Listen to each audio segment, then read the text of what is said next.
ہم کیوں نہیں چھوڑ سکتے ان اعمال کو جو ہمارے گھر والے کر رہے ہیں، ہمارے بہن بھائی کر رہے ہیں، ہمارے عزیز کر رہے ہیں، اور پھر ہم کہتے ہیں کوئی فرق نہیں پڑتا، سب کر رہے تو میں نے بھی کیا۔ اللہ تعالیٰ اتنے غفور رحیم ہے، اتنی سی بات پہ ہماری پکڑ نہیں کریں گے۔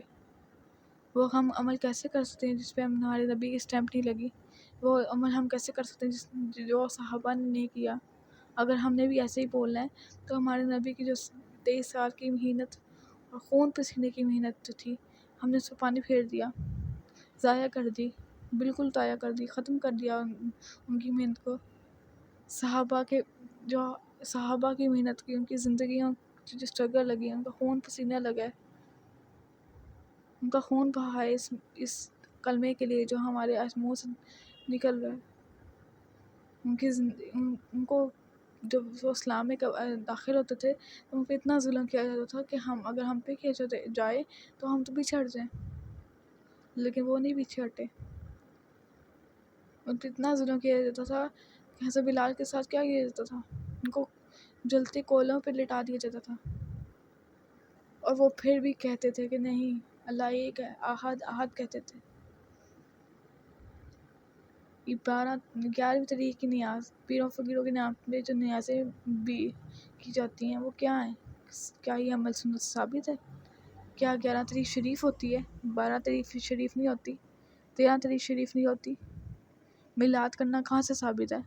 کس نے کہا ہے کہ میلاد کرو گے تو نبی سے محبت کے بعد جو دعویٰ آپ نے کیا ہے وہ سچا ہوگا؟ کسی صحابی سے کہ منہ سے ہم نے سنا ہے؟ کون سی حدیث میں لکھا ہے کیسے کرو؟ کسی حدیث میں لکھا ہے تو پھر کریں۔ اگر وہ کام لکھا ہی نہیں ہے، وہ عمل لکھا ہی نہیں ہے، حدیث ثابت ہی نہیں ہے، تو عمل کر کے ہم یہ سمجھ لیتے ہیں کہ اللہ تعالیٰ ہمیں اجر بھی دیں گے۔ ایسے کیسے ہو سکتا ہے کہ نعوذ باللہ کوئی عمل ایسے تھے جو ہمارے نبی نے بتائے نہیں، وہ بتانا بھول گئے، استغفر اللہ، نعوذ باللہ، اور ہم نے وہ عمل کرنے ہیں تو اللہ تعالیٰ نے ہمیں اس کا اجر دینا ہے۔ کیا ہمیں اوپر سے وہی نازل ہوئی ہے کہ یہ عمل کرو تو اللہ تعالیٰ اجر دیں گے؟ کیا ہماری زندگی اتنی فالتو ہے کہ ہم ان کاموں میں ویسٹ کر دیں؟ اللہ تعالیٰ نے تو سوال کرنا ہے، ہم سے پوچھنا ہے، ہر عمل کا سوال جواب دینا پڑے گا ہمیں۔ قرآن خوانی کرتے وقت گھروں میں جو بچے بلاتے ہیں، یا ایسے ہم جب قرآن خوانی کرتے ہیں گھروں میں تو کیا ہوتا ہے؟ بچوں کو بلا کے مسجد سے قرآن پاک پکڑا دیتے ہیں، وہ پڑھ رہے ہیں یا نہیں پڑھ رہے دیکھنا نہیں ہے، بس پڑھ لیا انہوں نے، اب ان کو کھانا کھلاؤ تو بھیجو۔ اگر آپ کا اتنا دل کر رہا ہے قرآن پڑھنے کا تو قرآن پاک پڑھیں، بیٹھیں سب مل کے، اور گھر والے بیٹھیں اور پڑھ لیں۔ یہ کہاں سے ثابت ہے کہ اتنے بچے آئیں گے، اتنے لوگ آئیں گے، پھر قرآن پاک پڑھیں گے تو قرآن خوانی ہوگی، پھر ثواب ملے گا؟ اگر قرآن خوانی کرنا سے سنت ثابت ہے تو کریں پھر۔ قرآن خوانی کرتے وقت جو عورتیں ہوتی ہیں وہ کیا کرتی ہیں؟ ایک ہی سپارہ، ایک ہی مصحف پکڑا ہوتا ہے، ایک ہی قرآن پاک پکڑا ہوتا ہے، اور ایک عورت ایک پیج پڑھ رہی ہوتی ہے اور دوسری پیج پڑھ رہی ہوتی ہے، اور بچے جو پڑھ رہے ہوتے ہیں وہ کیا کر رہے ہوتے ہیں؟ آپ نے دیکھا ہے ان کو پڑھتے ہیں سارا قرآن پاک، سارا سپارہ پڑھتے ہیں؟ میں نے کئی دفعہ سنا ہے کہ یہ جو قرآن خوانیاں ہوتی ہیں نا، بچے پڑھ نہیں رہے ہوتے، آگے آگے کرتے رہتے پیجوں، اور ہم سمجھتے ہیں ہمارا قرآن پاک پورا ہو گیا۔ کوئی بھی مصیبت پریشانی کے وقت ہم کیا کرتے ہیں؟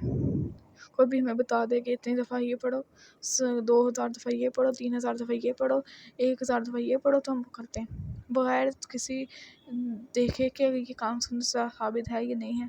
ہمارا اس وقت اتنا مائنڈ بند ہوا ہوتا ہے کہ ہم وہ مصیبت میں کے وقت پاگل ہو جاتے ہیں کہ نہیں بس یہ مصیبت ٹل جائے کسی طرح۔ تو دعائیں کریں نا آپ اللہ سے، یہ عمل ایکسٹرا عمل کیوں کر رہے ہیں؟ کہاں سے ثابت ہے کہ یہ 100 دفعہ 3-4 ہزار دفعہ یا 2000 دفعہ یہ پڑھیں گے، یہاں اس جگہ پہ بیٹھ کے پڑھیں گے تو یہ کام ہو جائے گا، عصر کے ٹائم یہ یہاں پہ بیٹھ کے اس طرح پڑھیں گے تو یہ کام ہو جائے گا، فجر کے ٹائم یہ عمل کریں گے تو یہ کام ہو جائے گا، نفل عبادت اس طرح کریں گے، اس وقت میں یہ والی صورت پڑھیں گے، ایسے سلام پھیریں گے، اتنی دفعہ صورت پڑھیں گے یہ کام ہو جائے گا۔ یہ کہاں سے لکھا ہے؟ کہاں پہ یہ ثابت ہے؟ کس حدیث میں لکھا ہوا ہے؟ کس صحابی کے منہ سے آپ سنا ہے کہ اس طرح کرنے سے یہ کام ہو جاتے ہیں؟ وظیفے کرنے سے تو یہ اس طرح، اگر بیٹی کا رشتہ نہیں ہو رہا، کسی کی کاروبار میں مسئلے ہیں، کسی کا کاروبار نہیں چل رہا، کوئی تکلیف میں ہے، کوئی پریشانی میں ہے، کوئی بیمار ہے، تو یہ کام یہ وظیفہ کر لو، اس طرح یہ اتنا ذکر اتنی دفعہ پڑھ لو تو یہ کام ہو جائے گا۔ کس نے کہا ہے؟ ہمارے نبی نے تو 100 سے اوپر کوئی ذکر نہیں بتایا ہمیں۔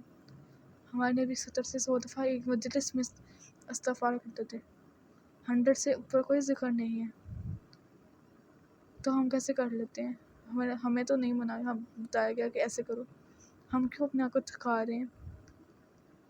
اور پھر ہم وہ کام جو ہوتا ہے وہ کام خوشی سے نہیں ہوتا، کیونکہ وہ آپ کو اوپر بوجھ لگتا ہے کہ نہیں اب 100 دفعہ، اگر 4000 دفعہ کا ہے، 2000 دفعہ کا ہے تو 2000 دفعہ ہی کرنا ہے، پھر ہم کرتے ہیں، تھکاتے ہیں اپنے آپ کو۔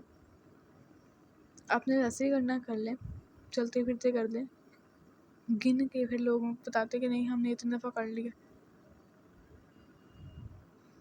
کہاں سے ثابت ہے کہ اگر کوئی مصیبت، کوئی تکلیف اور پھر کوئی پریشانی آئے تو ہم نے اس طرح کریں گے تو پھر ہماری یہ مصیبت ٹل جائے گی، اتنی دفعہ یہ ذکر کریں گے تو یہ کام ہو جائے گا؟ 100 سے اوپر تو کوئی ذکر بتایا ہی نہیں ہمارے نبی نے، تو ہم نے کیسے ایجاد کر لی نیکی، نیا کام کیسے ایجاد کر لیا؟ اور پھر کوئی منع کرے تو یہ کہتے ہیں کہ نہیں اللہ کا ذکر ہی ہے۔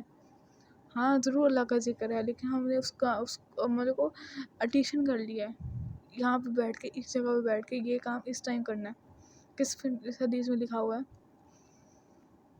جب ہمارے نبی نے وہ کام نہیں کیا، صحابہ نے وہ کام نہیں کیا، تو ہم وہ کام کیسے کر لیتے ہیں؟